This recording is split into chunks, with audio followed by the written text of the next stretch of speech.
नमस्कार प्रिय विद्यार्थियों, आप सभी का स्वागत है आज की इस ऑनलाइन कक्षा में।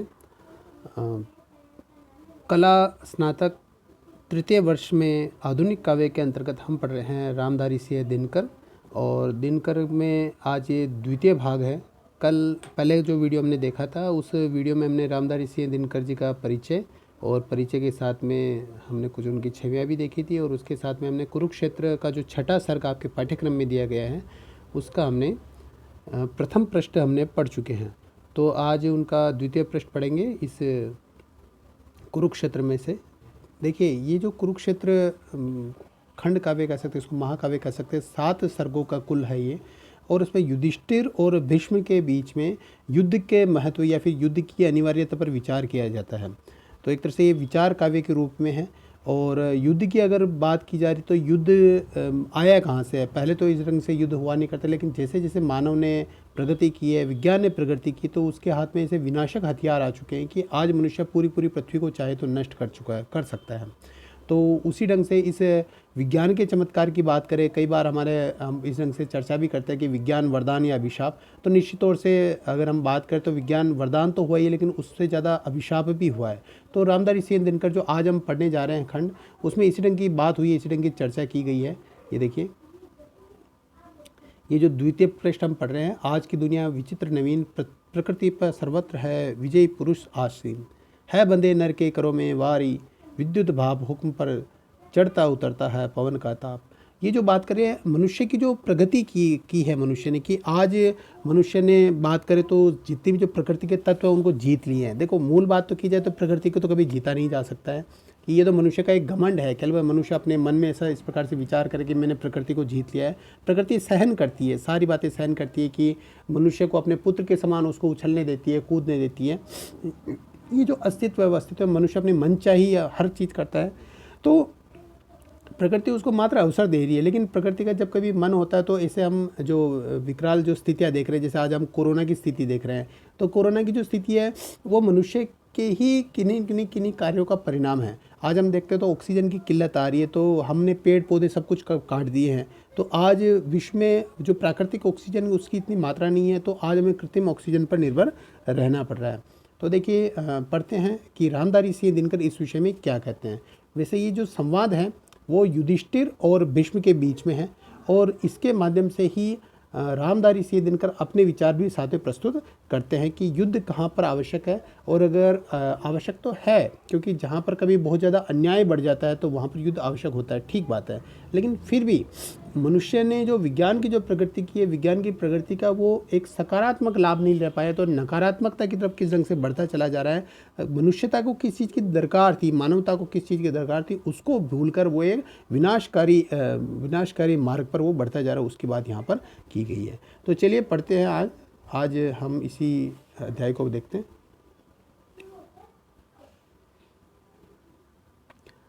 आज की दुनिया विचित्र नवीन, रामधारी सिंह दिनकर इसी की चर्चा कर रहे हैं कि आज का जो समय है, आज का जो कालखंड है, मनुष्य ने जो विज्ञान में जो प्रगति की है वो दुनिया ही बिल्कुल अलग हो चुकी है, विचित्र हो चुकी है। आज की दुनिया विचित्र नवीन, प्रकृति पर सर्वत्र है विजयी पुरुष आसीन। प्रकृति के बहुत सारे अंगों पर मनुष्यता लहरा रही है, मनुष्यता का विजयी परचम लहरा रहा है, कि मनुष्य ने विज्ञान की मदद से प्रकृति के बहुत सारे तत्वों को अपने अधीन कर लिया है। पूरी तरह से नहीं कर पाया, लेकिन कुछ हिस्सों में कहा जा सकता है कहीं ना कहीं पे वो प्रकृति से अपनी रक्षा ही कर पाता तो भी एक तरह से उसको इस ढंग से, या फिर किसी माध्यम से अपना कोई लाभ ले रहा तो भी उसको विजय के रूप में यहाँ पर कहा गया है।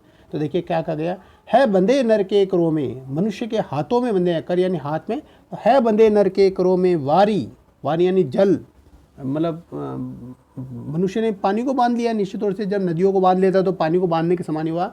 है बंदे नर के करों में वारी, विद्युत भाप, बिजली बंधी हुई है, कि मनुष्य ने जो आसमान में कड़कड़ाती थी बिजली, या फिर जो अनियंत्रित होकर पानी जो बहता था बाढ़ ला देता था, उसको बांध के रूप में बांध दिया है। जो विद्युत जो आसमान में कड़कड़ाती थी उसको मनुष्य ने इलेक्ट्रिसिटी के जरिए अपने घरों में पहुंचा दिया है।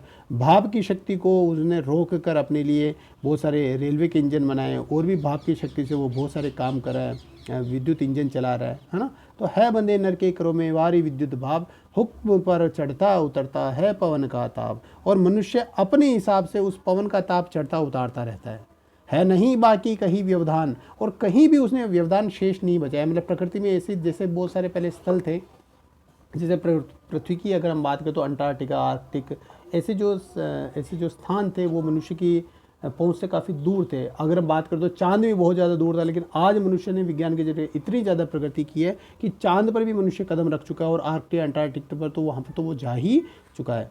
तो लांग सकता नर सरित, नदियाँ लांग सकता है, गिरी यानी पहाड़, एवरेस्ट पर उसने अपनी फतह हासिल कर ली।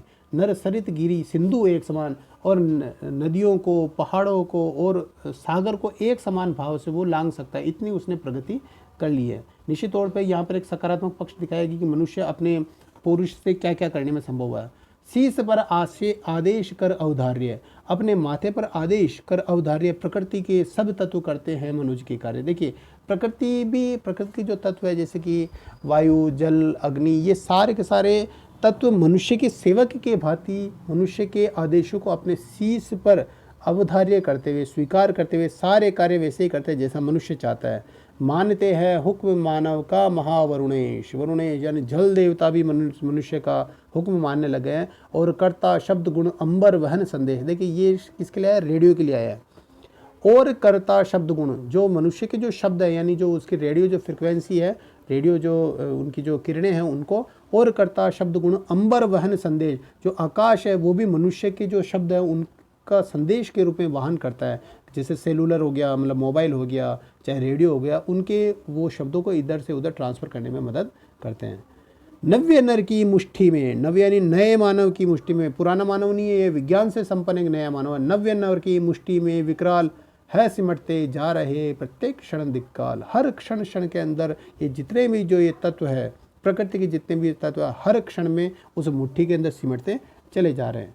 यह प्रगति निस्सीम, असीमित प्रगति है, इसकी कोई सीमा नहीं है। यह प्रगति निस्सीम, नर का यह अपूर्व विकास, ऐसा कभी नहीं हुआ, अपूर्व जो पूर्व में कभी नहीं हुआ, ऐसा विकास मनुष्य करता ही चला था। असीम विकास की ओर मनुष्य बढ़ रहा है। चरण तल भूगोल, पूरे भूगोल को, पूरी पृथ्वी को अपने चरणों में ले आया है मनुष्य। मुट्ठी में निखिल आकाश, और मनुष्य के लिए जो आकाश है वो भी, उसकी भी कोई सीमा शेष नहीं बची है। मनुष्य आज तो और भी कई दूरबीन ऐसे बना रहा है जिससे वो अन्य ग्रहों को भी देख पाएगा। संपर्क करने का भी प्रयास करने का कर रहा है कि भाई कहीं ना कहीं से एलियन से संपर्क कर ले, मंगल पर जाने की वो बातें करने लगा। तो मुट्ठी में निखिल आकाश, देखिए ये सारी प्रकृति की, लेकिन फिर भी एक किंतु लग जाता है। और किंतु क्या लगता है, देखिए किंतु है बढ़ता गया मस्तिष्क ही निशेष, केवल मस्तिष्क बड़ा है भाई, केवल बुद्धि बड़ी है। देखिए दो तत्व होते हैं मनुष्य के अंदर, एक तो कोमल तत्व होता है जिसको हम हृदय कह सकते हैं, और एक बुद्धि कहते। तो कहा जा रहा है, रामदास सिंह दिनकर कहते कि भाई केवल बुद्धि बड़ी है मनुष्य की, किंतु क्या पीछे रह गया, छूट कर पीछे गया है हृदय का देश। जो कोमल भावनाएं थी, मनुष्य की जो कोमल भावनाएं थी, वो तो कहीं पीछे छूट गई है, उनका विकास मनुष्य ने नहीं किया। और मनुष्य के अंदर जो पार्श्विक गुण काफ़ी ज़्यादा बढ़ गए।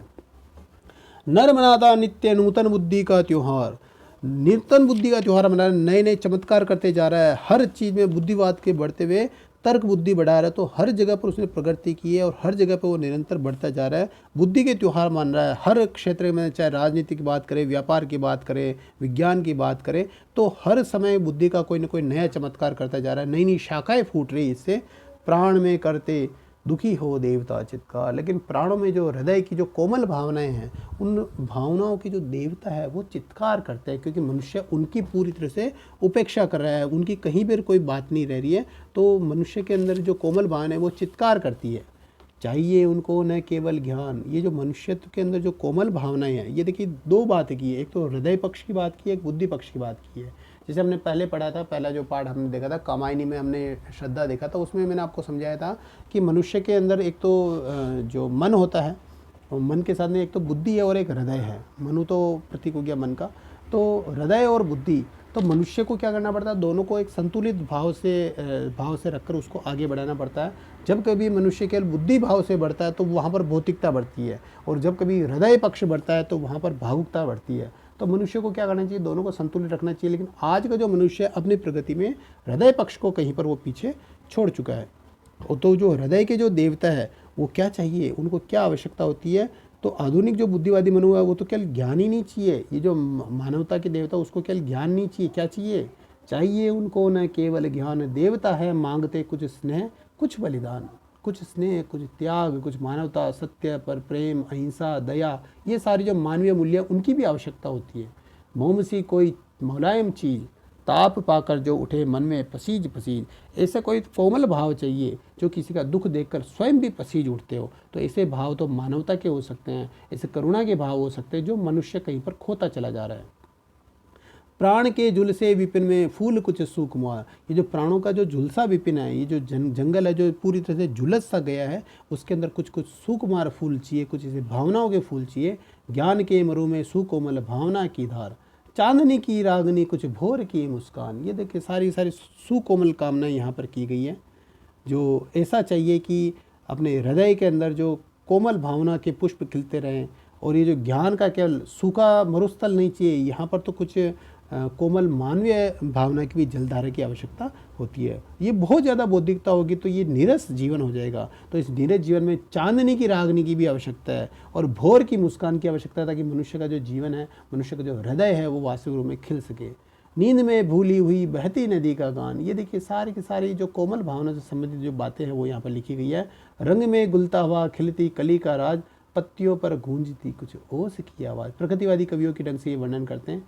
आंसुओं में दर्द की गलती हुई तस्वीर, फूल की रस में बसी भीगी हुई जंजीर। ये सब कुछ भावना से संबंधित है, आंसुओं की भावना से संबंधित है, जो किसी न किसी हृदय रखने वाले मनुष्य के लिए ही शिरोधार्य है। जो बुद्धि रखता है उसके लिए ये जो सारे के सारे जो उदाहरण बताए गए यहाँ पर, चांदनी की रागनी, वो सोचेगा ये कहाँ पर है। मैं इन बातों में कहाँ लगूँ, जो चाहे धन में लगाओ, चाहे बुद्धिवाद में लगाओ, चाहे भौतिकतावाद में लगाओ, उसके लिए इनका कोई महत्व नहीं। लेकिन जो हृदय का जो पुजारी है उनके लिए बहुत ज़्यादा महत्व रखती है। धूम कोलाहल थकावट धूल के उस पार, शीत जल से पूर्ण कोई मंदगामी धार। वृक्ष के नीचे जहाँ मन को मिले विश्राम। आज के मनुष्य को विश्राम नहीं है, आज तो बस वो दौड़ भाग करने में लगा हुआ है। तो देखिए आज जो कोरोना समय है, आज मनुष्य को विश्राम मिल पाया है, जबकि ये जो भौतिकतावादी समय था मनुष्य को बिल्कुल विश्राम ही नहीं मिल पा रहा था। तो वृक्ष के नीचे जहाँ मन को मिले विश्राम, आदमी काटे जहाँ कुछ छुट्टियाँ कुछ शाम। कर्म संकुल लोक जीवन से, मनुष्य ने अपने लोक जीवन को पूरी पूरे कर्म का गुच्छा बना लिया। केवल काम ही काम कर रहा है, लेकिन उसके लिए कुछ फुर्सत के कुछ पल नहीं जहाँ पर वो अपने दिल को कुछ देख सके। कर्म संकुल लोक जीवन से, समय कुछ छीन हो जहाँ पर बैठ नर कुछ पल स्वयं में लीन। जब मनुष्य अपने में लीन होगा तभी उसको वास्तविक रूप से अपना स्वयं का अनुभव हो पाएगा, अपना ही एक तो वो खुद की कल्पना कर पाएगा, खुद का अनुभव वो यहाँ पर कर पाएगा। फूल सा एकांत में उर खोलने के हेतु, शाम को दिन की कमाई तोलने के हेतु। देखिए दिन की कमाई तोलने का तात्पर्य है कि मनुष्य आज बढ़ तो काफ़ी गया, लेकिन वो खुद को भी अनुभव करे कि उसकी जो ये बढ़ा है, उसकी जो प्रगति है वो कितना ज़्यादा महत्व रखती है, कितनी कमाई की है अपने बुद्धि के जरिए, अपने हृदय को दबाकर उसने कितनी कमाई की है, उसको देखने का थोड़ा समय चाहिए। क्या कहा, ले चुकी सुख भाग समुचित से अधिक है दे। मतलब देह को जितना सुख भाग चाहिए उससे तो ज़्यादा ही हो चुका है। देवता है मांगते मन के लिए लघु घे। अब मन के लिए यानी हृदय के लिए कुछ छोटे सा स्थान चाहिए। इस जो मानवता का जो देवता उसको छोटा सा स्थान चाहिए। हाय रे मानव नियति के दास, हाय रे मनोपुत्र अपना आप ही उपास। कि मनुष्य जिन कार्यों के लिए नियमित हुआ था, निश्चित हुआ था, उसका आज वो खुद ही उपास कर रहा है, क्योंकि आज जो वो निर्धारित कार्य उससे वो हटकर ऐसे कार्य कर रहे हैं जिससे मानवता की एक तरह से हंसी उड़ती है। प्रकृति की प्रच्छन्नता को जीत सिंधु से आकाश तक सबको किए भयभीत। सब जगह पर उसने विजय हासिल कर दी प्रकृति में। हर जगह से आकाश से बात करे चाहे सागर की बात करे, सबको भयभीत किया हुआ है। सृष्टि को निज बुद्धि से करता हुआ परिमेय, पूरी पूरी सृष्टि को उसने नाप लिया। परिमेय यानी नापना होता, पूरी सृष्टि को अपनी खुद की बुद्धि से उसने नाप लिया है। चीरता परमाणु की सत्ता असीम अजय, परमाणु जो सबसे सूक्ष्मतम होता है उसकी जो सत्ता असीम सत्ता है उसकी, उसको भी उसने जीत लिया है।